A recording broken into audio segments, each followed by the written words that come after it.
I've had. I love it. All right, very good. And now we are live on YouTube for Bob's ramblings. And Bob Sears, this mic is all yours. Well, good morning, everyone. Good morning, good afternoon, whatever it is. Welcome to Robert's Ramblings, which is a potpourri of metaphysical thought from the Course of Book. I'm going to set up a share real quickly here because my voice is not that strong today. So if someone would like to read our little prayer, I'd appreciate it.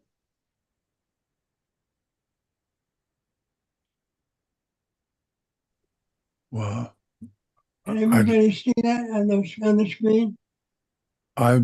My vision's not that great, so I'll have to No pass problem. on. Okay. I'll read the prayer. I'll read the prayer. Thank you. I am here only to be truly helpful. I am here to represent him who sent me. I do not have to worry about what to say or what to do, because he who sent me will direct me. I am content to be wherever he wishes, knowing he goes there with me. I will be healed as I let him teach me to heal. Amen. Thank you. One of the things that I came up with a while back was in realizing the truth of this prayer, I came up with the idea that Paulus says, I am the pipe, not the water. So anyway, because my time literally appears to be running out in the broadest sense, I'm going to be sharing as many of my essays and writings as I can each session. And I'm going to show you my banner that really says it all on my Facebook channel. So much to say, so little time. And somebody said that even looks like me at the typewriter. But anyway, I thought I would share that. And let's see if this takes us back to my share. No, it doesn't. There we go. Okay. So anyway, if someone could read this about it's important to realize I'm having trouble talking. I'll read it. Thank you. It's important to realize that many of my essays are not meant for the greater ACIM community, but for the newbie to the course. Much of what I write is very basic and simple to understand and intended to be a pointer to the course rather than a replacement for it. And I would remind everyone that talking to me is both uncomfortable and exhausting. I'm sorry, talking for me is both uncomfortable and exhausting. So if I seem terse, that is the reason why. Shameless plug for my book. Your perception is wrong. All the reasons why. Okay, I'm going to share that right now. All right. This is what I was talking about, perception. And let me make it bigger so people can read it. Well, that's synchronistic. There we go. So if somebody would like to read this, I'd appreciate it. I can continue. I'll continue. Thank you, Wade. Perception, the world you think you see. Most of us live as though what we see, hear, and feel is simply the way it is. We wake up, open our eyes, and assume our senses are giving us direct feed from reality. We make decisions, form opinions, and shape our lives based on what appears before us. But here's the uncomfortable truth. The world you think you see is not reality. It's your version of reality.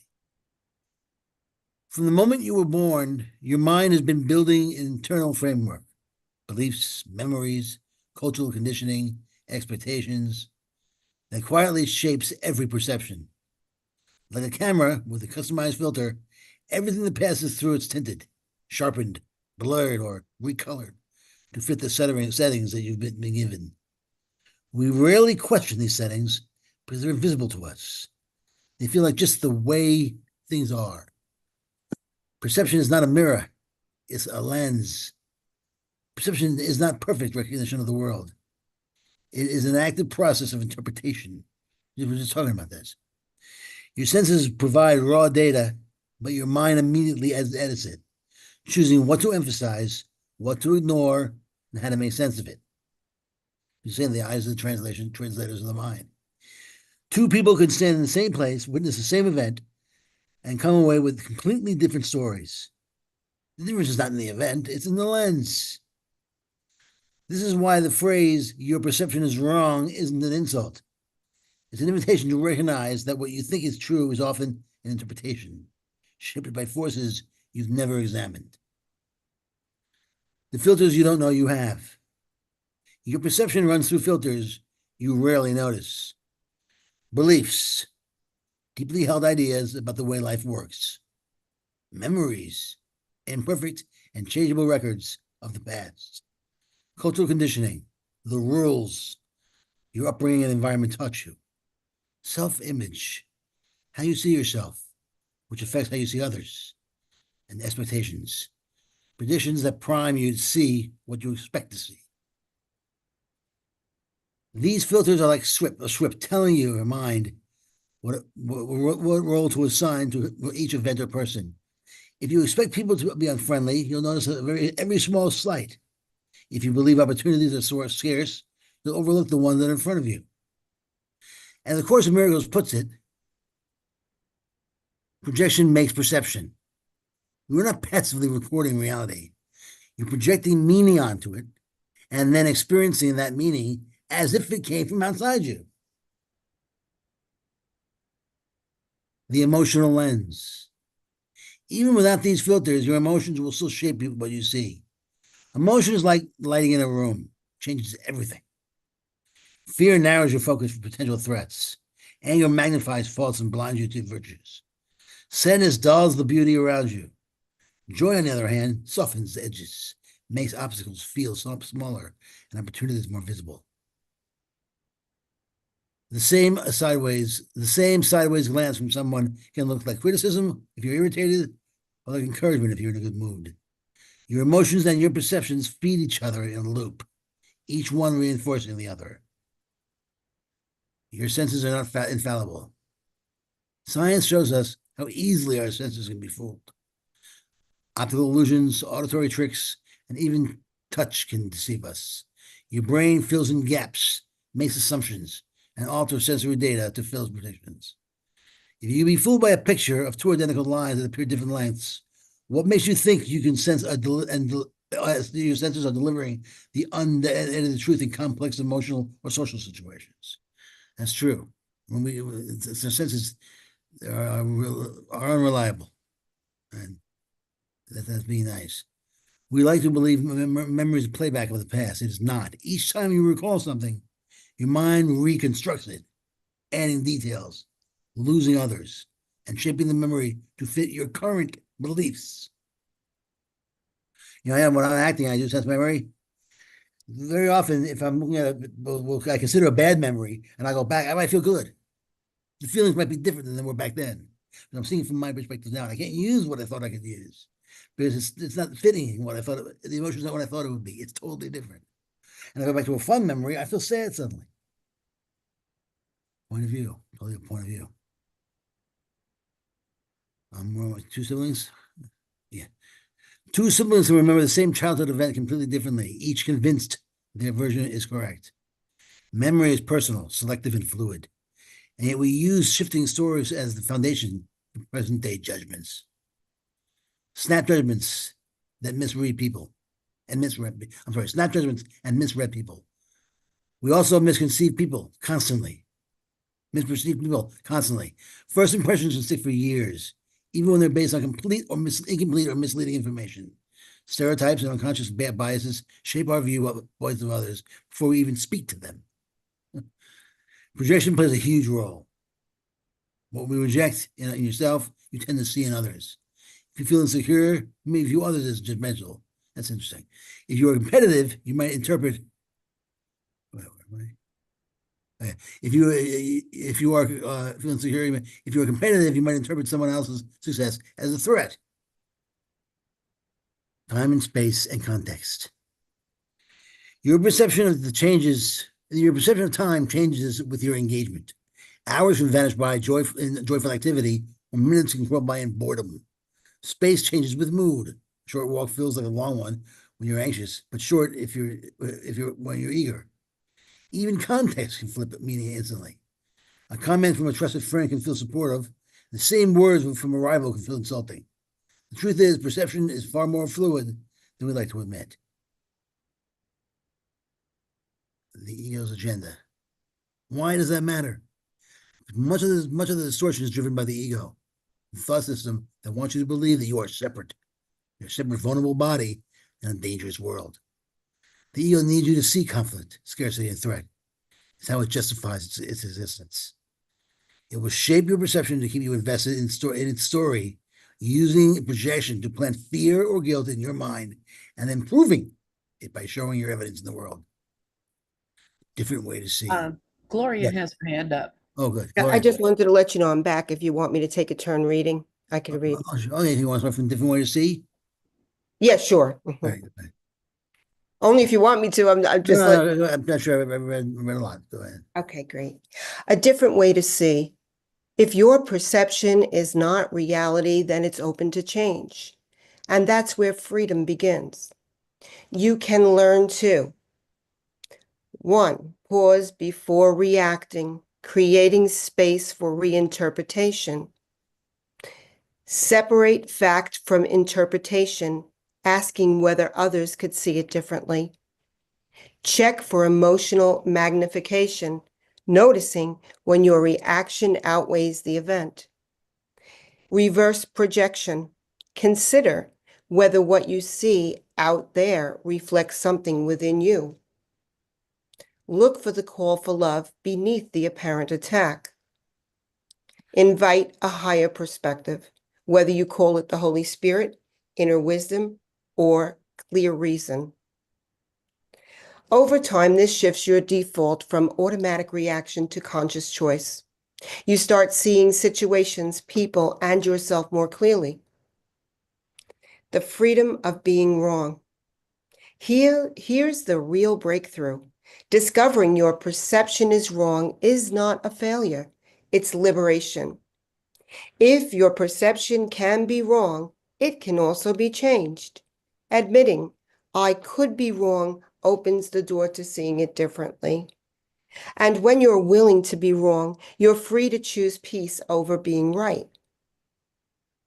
This isn't about denying reality. It's about realizing that what you've been calling reality was just your mind's version of events. And you can choose a version that brings clarity, compassion, and calm. A new kind of vision. The world you think you see is not fixed. It can be lighter, kinder, and more accurate than the one you've been living in. The change doesn't come from rearranging the world. It comes from changing the lens through which you see it. Once you start to question your perceptions, you begin to experience something profound. Life feels less like something happening to you and more like something you are actively shaping. You become less reactive, more open, and far more at peace. The essay is a brief summary of my latest book, Your Perception is Wrong, and All the Reasons Why. This book is now available in its entirety on Amazon, or contact Robert if you would like a free digital copy in exchange for a candid review. Thank you for reading that. You're welcome. And let's see if I can get back and close this without losing everything. Okay, here we go. Would anybody like to comment on this essay about perception? I think it's great. Maybe I'd like to have it. I mean, it's just great. I can read that to my wife, for my kid. You know, it's a great introduction. Very well written and very. Thank you. And as I say, the book is much longer. Oh, It yeah. goes into much greater detail. This is really just an introduction to it. But anyway, I'm not here to sell books. I'll give them away. I don't care. Florian? Yeah, I agree. Beautifully expressed. And I think it's just so empowering, recognizing that we can make a choice. So we're not victims. We're not victims of the world that we see, and the power of decision is our own, and we can make a different choice about it. And that's why he has it at the very end, choose again, because we are going to wander into temptation, but our liberation comes in that recognition that we can make another choice about it. And something else that was coming out as I was reading was the whole idea that oh, I lost it now, but if it comes back, I'll raise my hand. Okay. Sharon? Bob, these are fantastic. I would like all of them. I mean, I see a couple here at the bottom, about Well, the Trump is my mirror I'm going to play next. yeah, that I would like that. And then there was no world before you came here from thought. I mean, your writing is fabulous. I love your writing. Well, I And had a lot of help. Okay. It's not, you got to believe me, it's not me. Okay. no, it's a higher self. But it's just so perfect. And of course, there is no you. So, when I'm listening to it, I'm getting it from the higher self because that's all that's really here. So, Well, it occurred to me a while back when I started writing these essays. I mean, I would read my own essay and say, oh my God, that's brilliant, knowing I didn't write it. And it made me also realize that I'm not writing them for you, everybody out there. I'm writing them for me.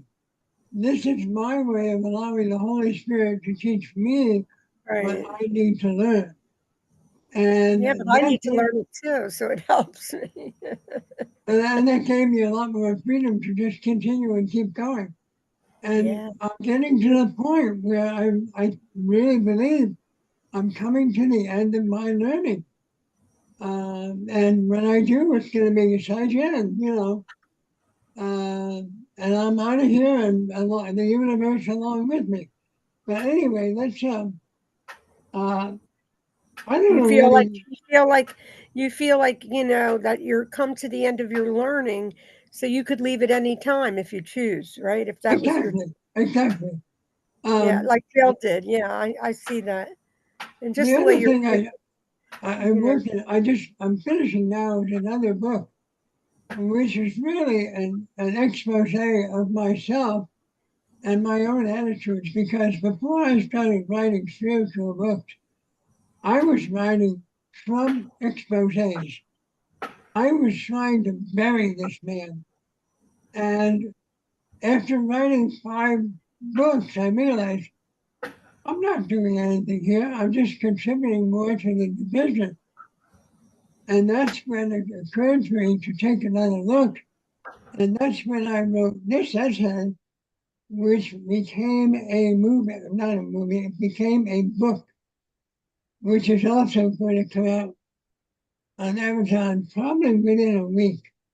But let me bring this up and see if I can get anybody to read it. Let me zoom in on it here. I just wanted to say what Florian wrote is true.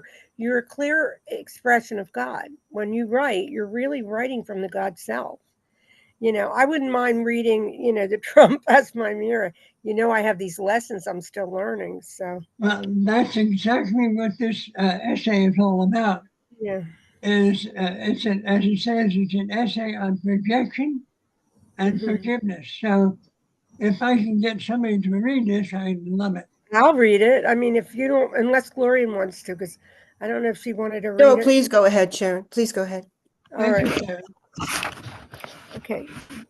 Trump as my mirror, an essay on projection and forgiveness. When I first began writing about Donald Trump, my words were filled with sharpness and disdain. Over the course of 5 books, I cataloged what I saw as his failures, his arrogance, his dishonesty, and his destructive influence on our nation. Every sentence I wrote was from the ego's perspective, fueled by judgment and a sense of moral superiority. Wow. At the time, I believed I was simply chronicalizing, well, you're making chronicles the actions of a dangerous man. What I did not realize then, but see now with greater clarity, is that Trump was never truly out there. He was and remains a creation of my own mind, reflecting my own weakness, fragility, and insecurity. Yeah, because I mean, if we would get to a place where we just see a silhouette of a man and without a story, because we are the interpreter.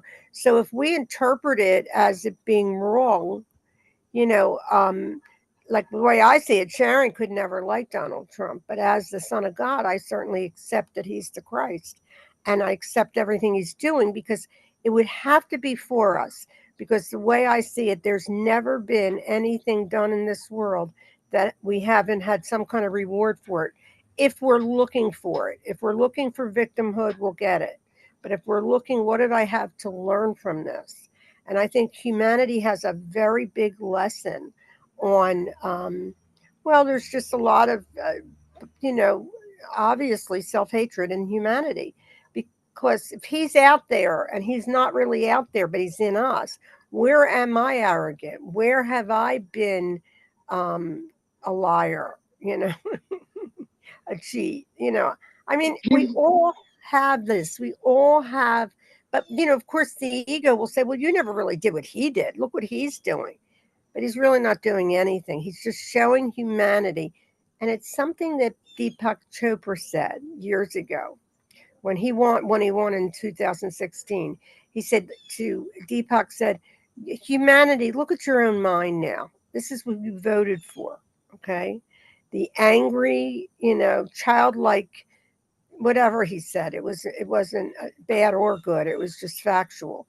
But whatever that is, it's important that we take responsibility 100% because we can't get home without everyone.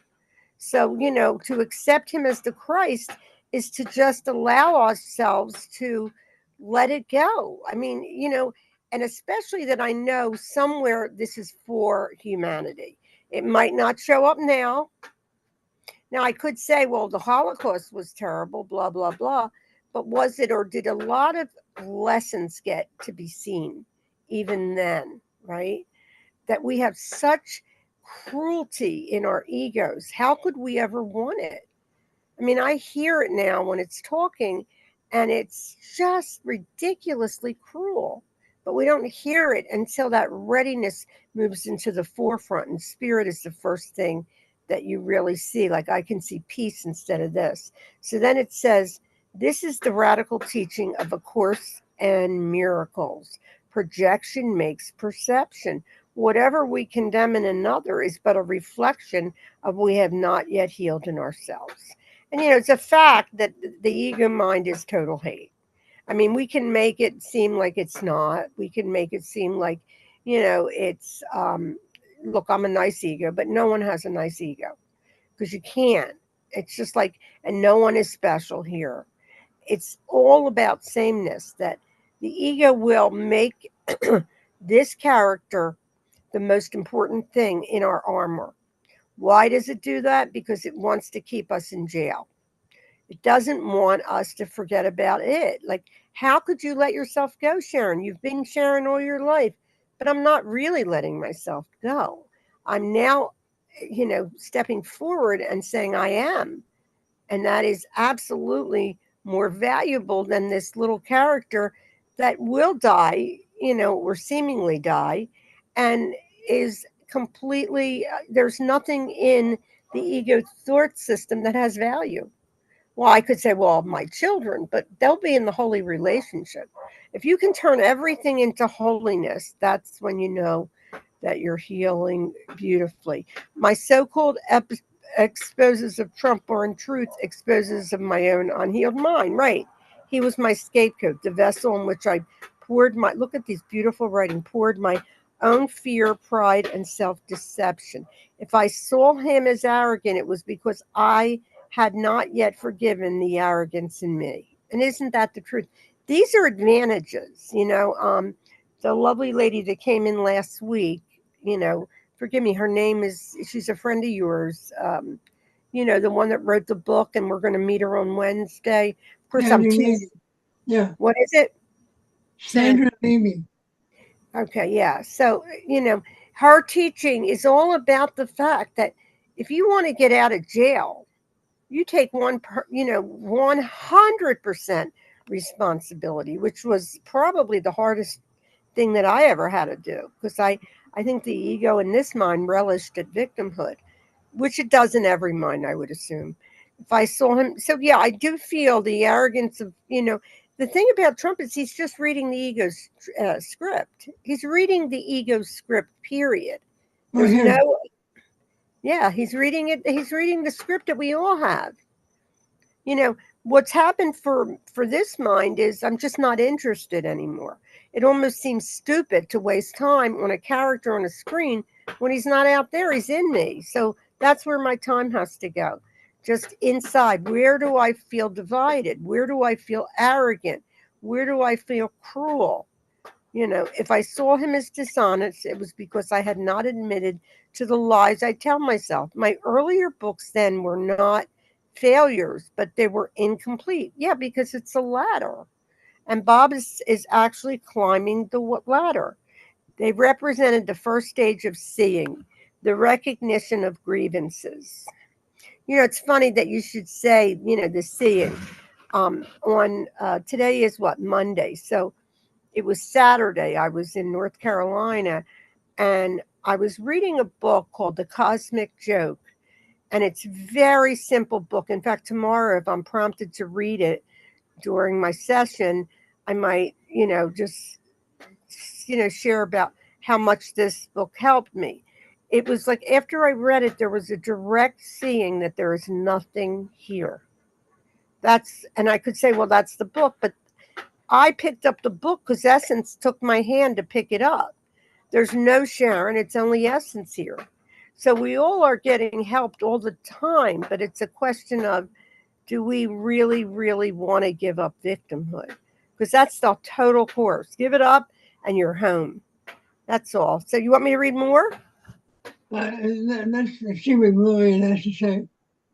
Oh, you want Gloria to read now?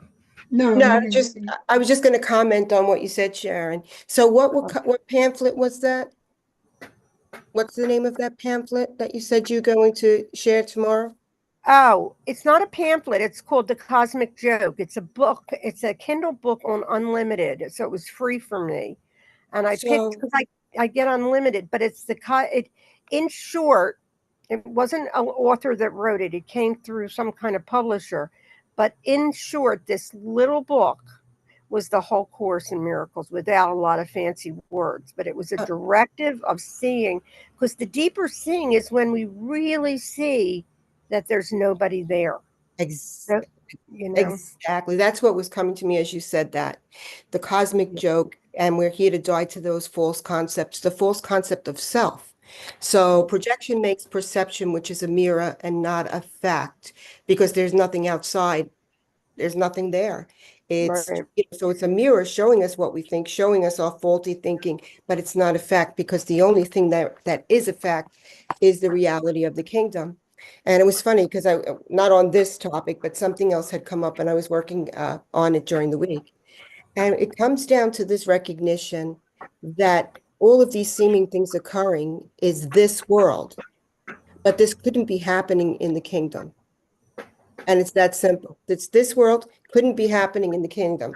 But what is it showing me? It's showing me my false perception, so I can make another choice about who I think I am. So this world is the world mind, is the carnal mind, is the ego, but I'm responsible for looking at that differently. So if I come to recognize this world as universal malpractice, okay, we're always talking about malpracticing a brother, but we can take everything. Everything is malpracticing, universal malpractice, universal mesmerism, universal hypnotism, universal illusion. So we're walking around in a dream of a mortal existence, and all we have to do is dismiss all fear as universal malpractice.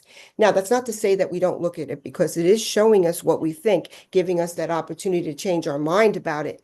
But it's important, as he says in the Course, look. So we look gently with spirit. Wait, make the pause, make the space. Spirit, help me see this differently, and then judge not. That's what he's asking us to do.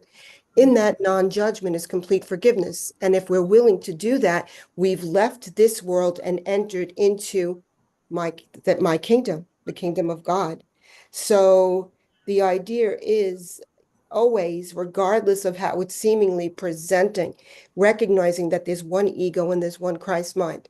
So the manifestation of fear can come through many different seeming projections. But ultimately, it's the one mistake that we made in choosing that false self. And when we recognize that there's one Christ mind and it's available to us through our willingness to surrender this false concept, because that's how Christ Jesus was resurrected. He recognized that he was a false concept and gave it up and moved into his reality. Before, we were talking about the law and his will. And that's accepting what I am in truth. So anyway, this is very interesting, but it tied into what I was thinking about this week. So thanks for letting me share. Thank you. Gloria, if you would do me a favor and continue reading from this Sure. last paragraph right here. Sure. The mirror principle or the other one? And then start here with this. Okay. What they lacked was the second higher stage, which is forgiveness, which comes down to non-judgment, the willingness not to project duality. The mirror principle. In Trump, I see the ego's voice amplified and broadcast. He's boastful, defensive, and perpetually in need of validation. But is this not the nature of my own ego as well? Quietly, in the recesses of my mind, I too demand to be seen, to be right, to be special. His loudness may draw attention, but the form does not matter. The content is the same, exactly what I was saying. The ego wants to be noticed, whether through shouting or whispering. Trump, then, is not my enemy, he's my mirror. Amen. When I condemned him, I was condemning myself. Each angry word I wrote was a stone hurled, not at Trump, but at my own reflection. And so the Course reminds me gently, you see what you expect, and you expect what you invite. I expected to see arrogance, so I saw arrogance. I invited dishonesty, so I perceived dishonesty. Trump is the stage upon which my unhealed thoughts performed. Well, this is exactly what we were talking about before, as far as, what's in our mind is what we see. And actually, this morning I was thinking about something, and if we throw the ball out there, it comes back at us. So it's our responsibility to recognize that if we maintain this association with fear and guilt, then we're perpetuating the illusion and reincarnated self. But we have that opportunity to give that up now. And that's the whole point, that, now we're going to wander into temptation. Everybody does it. And we'll all have, hundreds, thousands of times be in judgment and analysis and condemnation. We will do that. But it's our responsibility to lay that aside and accept what I am, so that we're not throwing that ball out there and, justifying. On the level of the ego, like Jesus tells us, fear is never justified. Anger is never justified. It's justified in the wrong mind because we think something happened that did not happen. So it's our responsibility to recognize that this is a dream, that I am in a dream of mental existence, but I can make another choice about that and stop that karmic law for coming back at me. So that's where we're at in our practice. And that's what Jesus is asking us to do here in the Course, to save the 1,000 years. Thanks. Well, there was an interesting thing, an observation years ago. When I point the finger at you, I've got 3 more pointing back at me. Anyway, Gloria, would you continue reading the Ego's Playground? Sure. And I agree with that, Bob, because we see it, we own it. The ego's playground.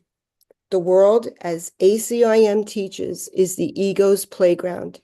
It is a theater of separation, filled with roles, grievances, and special relationships. Trump played the role I assigned to him, the villain, the deceiver, the arrogant king. But behind that mask, he is no different from me, a mind that has forgotten its source, a brother lost in the same dream. Yeah, I love that. I love the way you put that. And for me, if we could take it one step further and ask ourselves, are we going to allow this to keep us in hell? Are we going to use him to keep us in hell? The danger is not Trump himself, but my choice to make him into a special hate object by elevating him as the symbol of all that is wrong.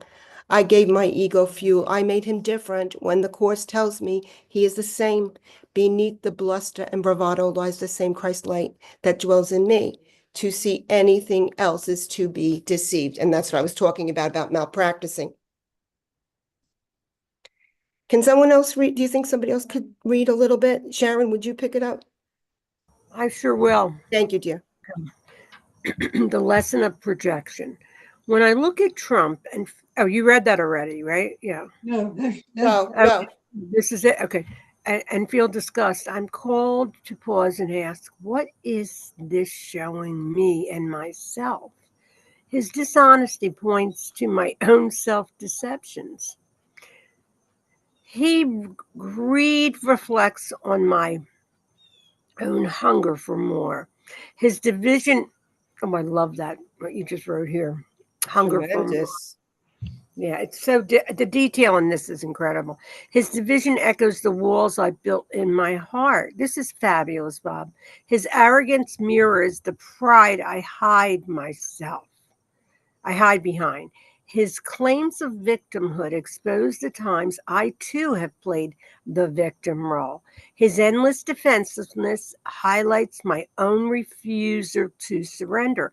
And, that's what I'm getting to. The only thing we can do now is surrender, right? We don't want this anymore.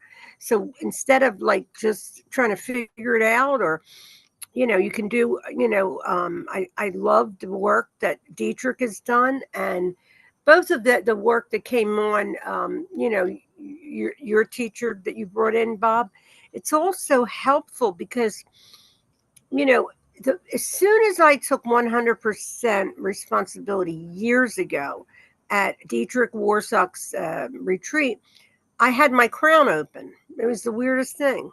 Now, it was just a coincidence, quite sure, because there's no Dietrich Warsack or any of that. There's no even me. But the unveiling of, to get the veil away, I had it. And it's so strange. I went there, and when I got home, I was then becoming more of an ego again because the readiness, the commitment wasn't there. This was about 12 years ago, or maybe 10, but it's still a long time. I wasn't a course student that long. But this is our ticket, almost to the lottery. We want to be free, just own everything, because you don't need it. You don't need it. You don't want it. He is the Son of God. If I see Trump as Trump, then I'm seeing myself as a body, because whatever I am, the outer picture is going to be the same. And there's really nothing that happened. It's just a belief that something happened. So he became his unwitting teacher. He forced me to face what I would rather avoid. And isn't that the truth, Bob? We want so much, or at least I want, to hide that hatred. People ask me sometimes, well, why would you hate? Why do we have hatred? Well, because we separated from our Father. We separated from the very part of us, or we think we separated. We really didn't.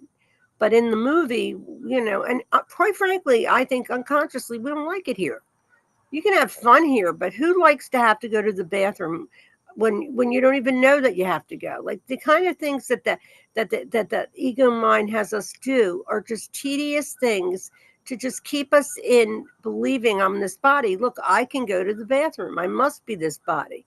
But the body is nothing but an outer projection of a character I made up that I thought was really special and nice. And no, she can't be, because if she sees anything out there, it's always me. So that's, so he's forcing us. So you want to go up a little longer, or does somebody else want to take it?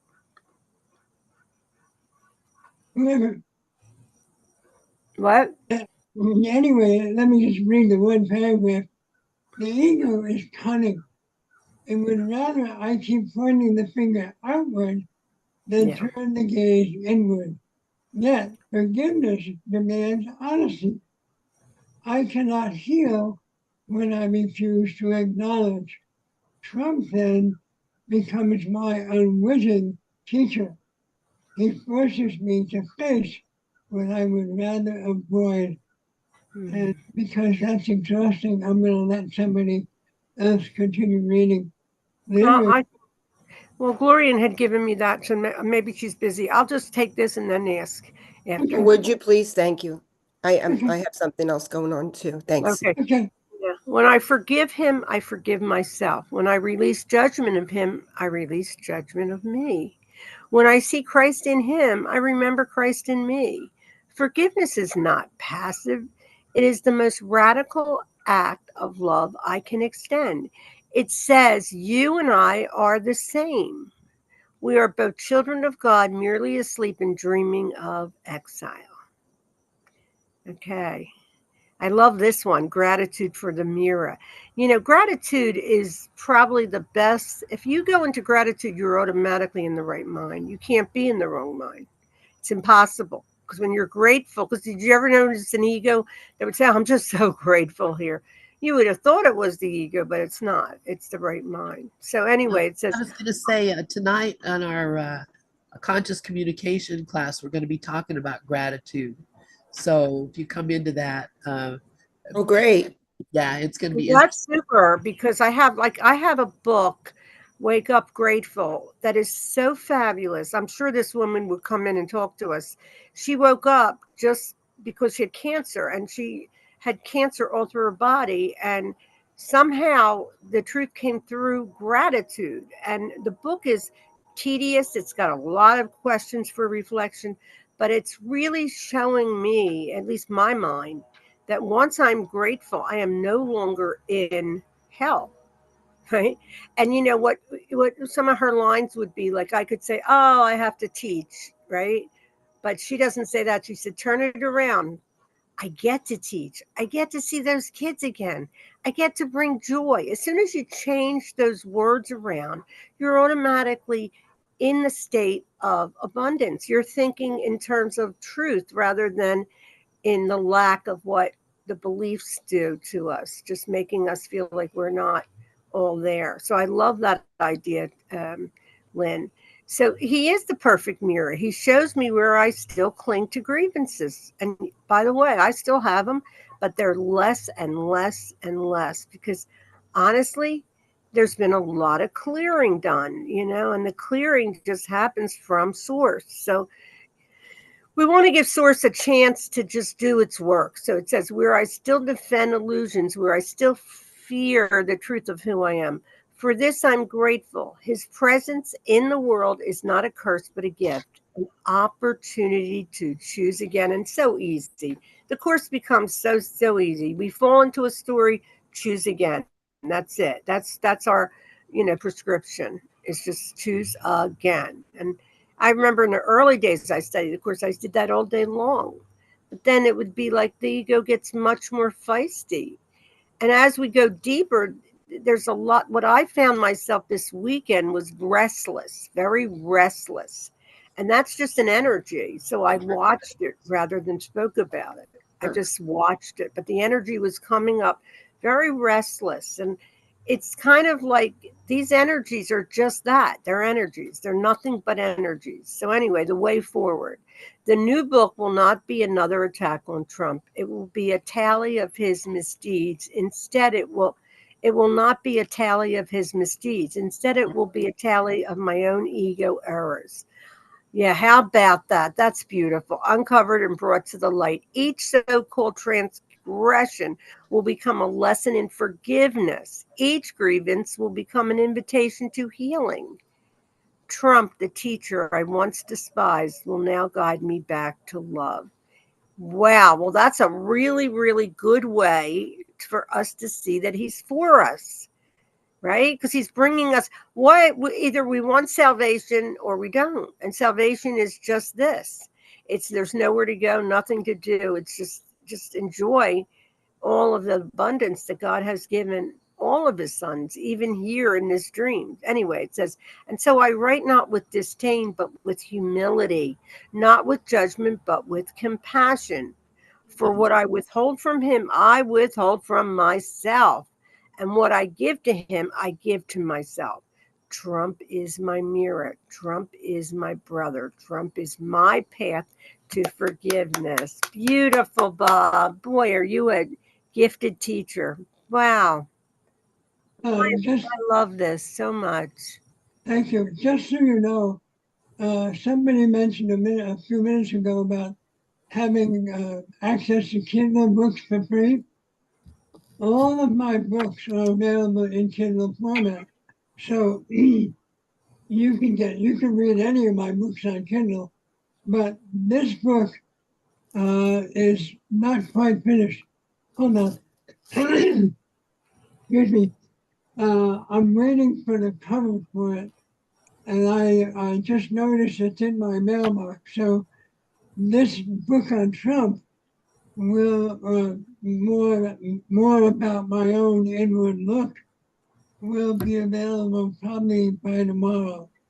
And also, two of my books are available to everybody for free on Wednesday and Sundays for the next 2 Wednesdays and 2 Sundays.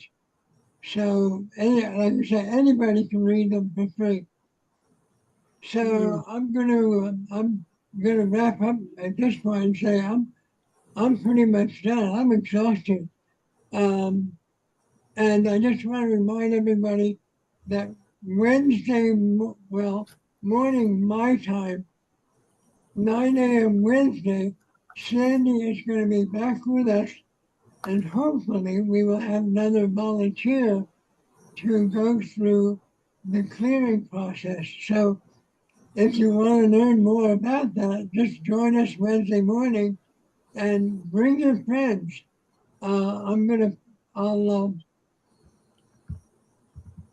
If somebody else wants to comment, I'll put the link in the chat. So bear with me.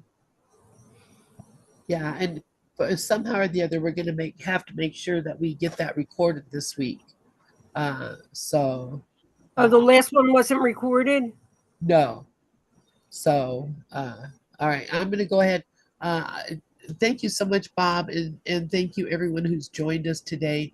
It has been a fabulous day, and I'm so grateful for you all. If you're watching on YouTube, please subscribe and click the like button so we know you've been here and you appreciate us, and we appreciate you. So thank you all so very much for hanging out.